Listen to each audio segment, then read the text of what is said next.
नमस्कार दोस्तों, जैसा कि आपको पता चल ही गया है कि हम आपके लिए पढ़ा रहे हैं द्रव्य। क्या पढ़ा रहे हैं? द्रव्य में पहले लेक्चर और दूसरे लेक्चर में हमने तुम्हें द्रव्य की सभी अवस्थाओं के बारे में सिखाया है। अब हम आपके लिए लेकर आए हैं द्रव्य चैप्टर के MCQ प्रश्न।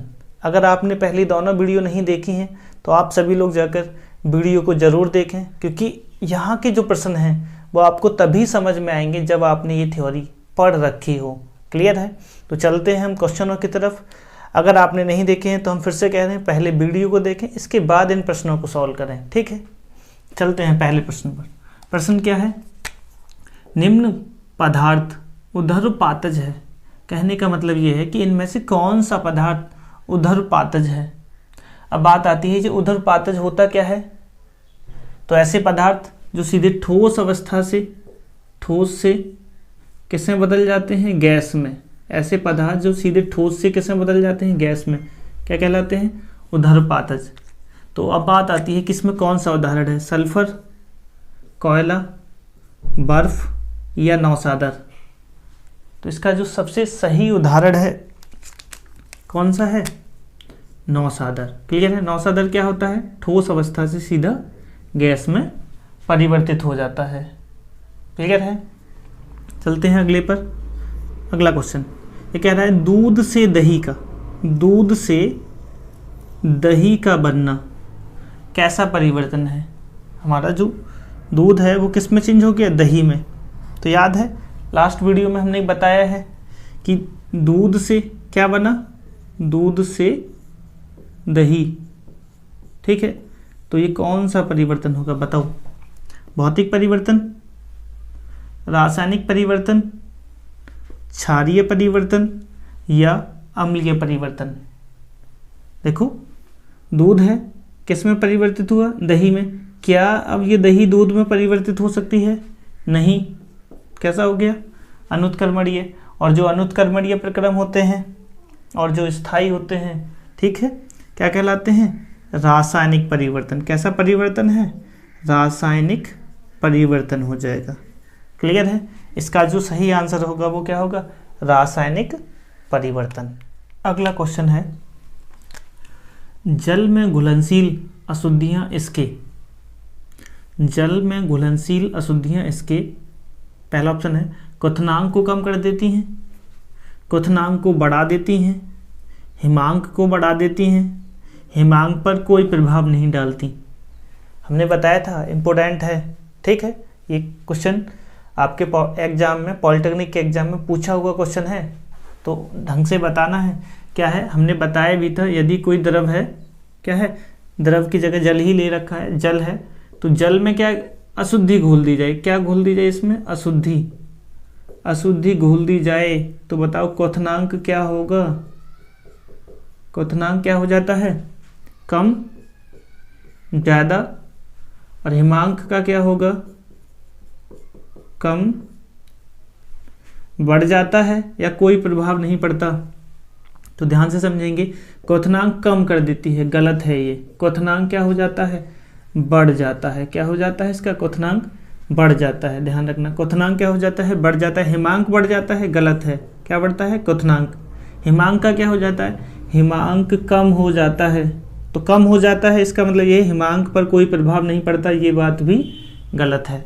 ध्यान से समझना, जब किसी जल में अशुद्धि घोल दी जाती है तो उसका क्वथनांक बढ़ जाता है, हिमांक कम हो जाता है। क्लियर है? तो हिमांक पर कोई प्रभाव वाली बात गलत है, हिमांक बढ़ना भी गलत है और क्वथनांक का कम होना भी गलत है। क्लियर है? आगे चलते हैं अगले क्वेश्चन पर कि अंतराणुक बल नगण्य है। अंतराणुक बल होता क्या है? अणुओं के मध्य लगने वाला जो बल होता है वो अंतराणुक बल होता है। क्लियर है? तो बात आती है कि सबसे ज़्यादा किस में होता है। पहले तो ये बात भी पता हो, तो सबसे ज़्यादा होता है ठोस में, ठोस के बाद द्रव में और द्रव के बाद गैस में। क्लियर है? तो सबसे कम किस में होगा? जाहिर सी बात है गैसों में। और देखा भी होगा गैस के अणु दूर दूर होते हैं तो उनके बीच बल कम कार्य करता है। क्लियर है? तो अंतराणुक बल नगण्य है। नगण्य है किस में? गैस में, ठोस में, द्रव में या सभी में। तो देखो सभी में तो होगा नहीं, क्लियर है, क्योंकि ठोस में तो सबसे ज़्यादा होता है। तो नगण्य, नगण्य का मतलब है कम, बहुत सूक्ष्म है, तो किस में होगा? गैस में। क्लियर है, किस में होगा? गैस में। अब बात करते हैं अगले प्रश्न की। तो ये कहता है नौसादर और नमक को पृथक किया जाता है। कहने का मतलब है नौसादर और नमक को अलग अलग कैसे किया जा सकता है। कहने का मतलब यहाँ से समझो मिश्रण है। क्या है? मिश्रण। किसका मिश्रण है? नौसादर का और नमक का। अब ये कहना चाह रहे हैं कि दोनों को अलग अलग कर दो। अभी तो मिला हुआ है, इसको क्या कर दो? अलग अलग। किस विधि द्वारा करोगे? क्रिस्टलन द्वारा भाई, प्रभाजी आसवन द्वारा, या उधर्पातन द्वारा, या इनमें से कोई नहीं? होगा ही नहीं। बताओ क्या आंसर होना चाहिए?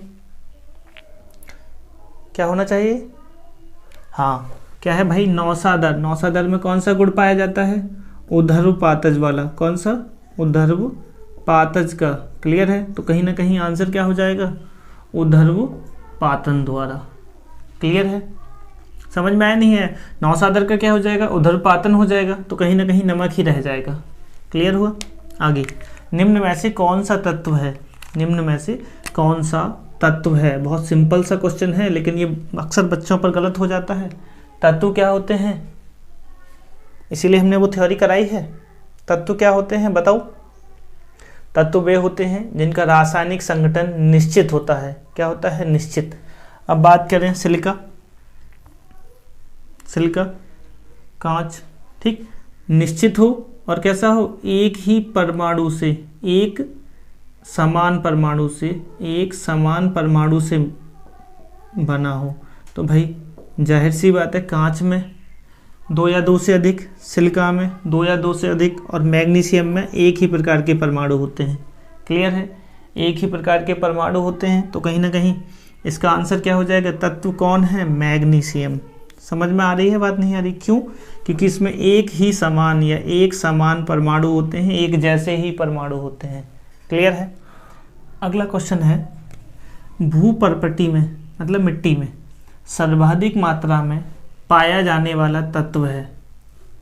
भूपर्पटी में सर्वाधिक मात्रा में पाया जाने वाला तत्व है, कौन सा है?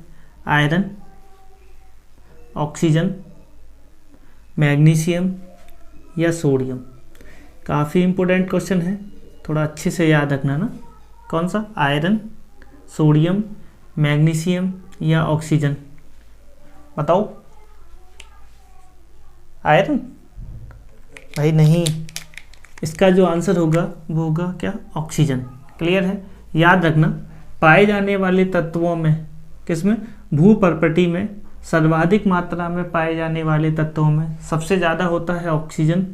ठीक है, इसके बाद आता है सिलिकॉन, और सिलिकॉन के बाद आता है एल्यूमिनियम, और सबसे लास्ट में, सबसे लास्ट नहीं कहेंगे, इसके बाद भी और तत्व पाए जाते हैं। ठीक है, कौन पाया जाता है? आयरन। तो सबसे ज़्यादा कौन है? ऑक्सीजन, फिर सिलिकॉन, फिर एल्यूमिनियम, फिर आयरन। क्रम याद रखना इम्पोर्टेंट है। क्रम क्या याद रखना है? इसको कैसा है ये? इम्पोर्टेंट है। ठीक है, ये दोनों क्वेश्चन ही काफ़ी इम्पोर्टेंट हैं, एक ये भी इम्पोर्टेंट है।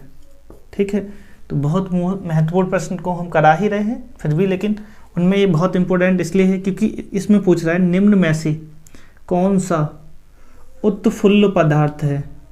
उत्फुल्ल पदार्थ क्या होते हैं? तो ध्यान से समझना, ऐसे पदार्थ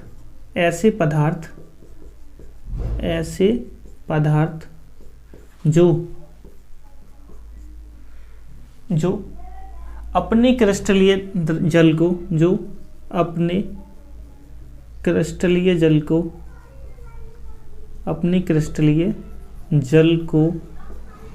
वातावरण में दे देते हैं, जल को वातावरण को दे देते हैं, वातावरण को दे देते हैं, दयालु टाइप के हैं ये, हैं क्या कहलाते हैं? उत्फुल्ल पदार्थ कहलाते हैं।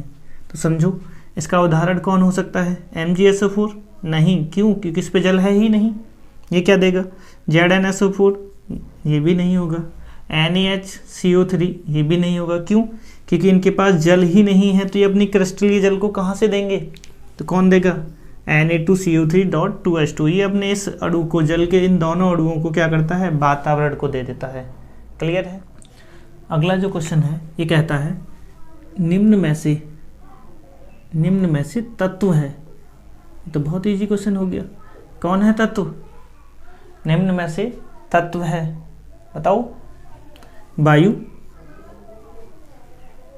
HCl, क्लोरीन या ग्रेफाइट। शायद इसमें एक ऑप्शन और होना चाहिए कि कोई नहीं है, पहचानो। ध्यान से समझना, तत्व क्या होते हैं? जो एक ही प्रकार के परमाणुओं से मिलकर बने हों। तो भाई वायु तो नहीं है, जाहिर सी बात है। HCl भी नहीं है। कौन हो सकती है? क्लोरीन या ग्रेफाइट। तो इसका सही आंसर है ग्रेफाइट। क्या होती है? ग्रेफाइट। क्लियर है। बात करते हैं आगे। क्लोरीन भी नहीं है, ठीक है ना। कौन होगा इसका आंसर? ग्रेफाइट। बात करते हैं आगे। प्रश्न है भूगर्भ में सबसे अधिक मात्रा में पाई जाने वाली धातु। सबसे ज्यादा मात्रा में कौन पाया जाता है? लोहा, तांबा, एल्यूमिनियम या चांदी। तो इसका सही आंसर है एल्यूमिनियम। सबसे ज़्यादा मात्रा में पाई जाती है एल्यूमिनियम। ठीक है, मिलते हैं आपसे अब नई वीडियो में। तब तक के लिए जय हिंद।